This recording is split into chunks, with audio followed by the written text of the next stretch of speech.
Suur aitäh võidulaulu esitajale ja autorile ja küsime veel mõned küsimused. No mis tunne on siis peale niisugust laulukonkursi võitu? Normaalne.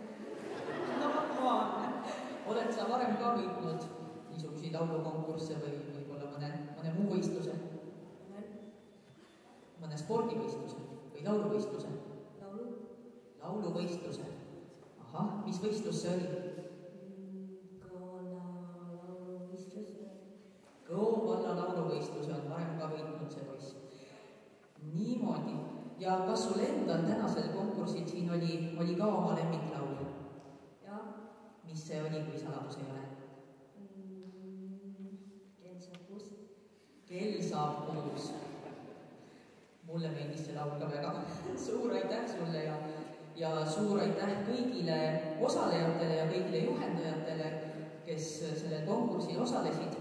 Väga ilusad laulud tulid välja ja ilus kontsert oli täna ja loodame, et te tulete ka järgmisel aastal tagasi, et järgmisel aastal taas see lauluvõistlus toimub ja me soovime tänada ka meie žüriid. Täname siis kohal olevaid žürii liikmeid Elke Unti,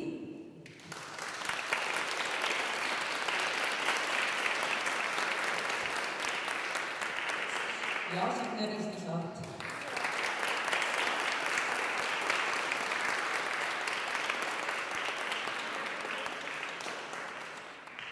Ja lõpetuseks annan veel kord sõna ka peakorraldajale Marko Tiitusele.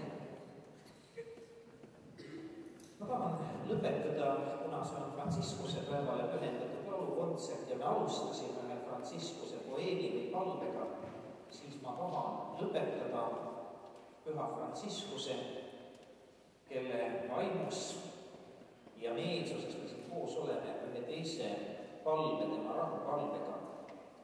Ja palve tõuseksime lõpuks kuulda seda palvet, sellegi enda vasta ja minna siis ka õnnistamissõna.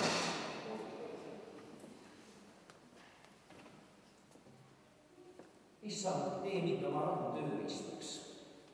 Luba mind külvata armastust seal, kus valitseb vihkamine, andestust seal, kus valitseb ülekohus, valgust seal, kus valitseb pimedus, lootust seal, kus valitseb meeleheide ning rõõmu seal, kus valitseb koormus.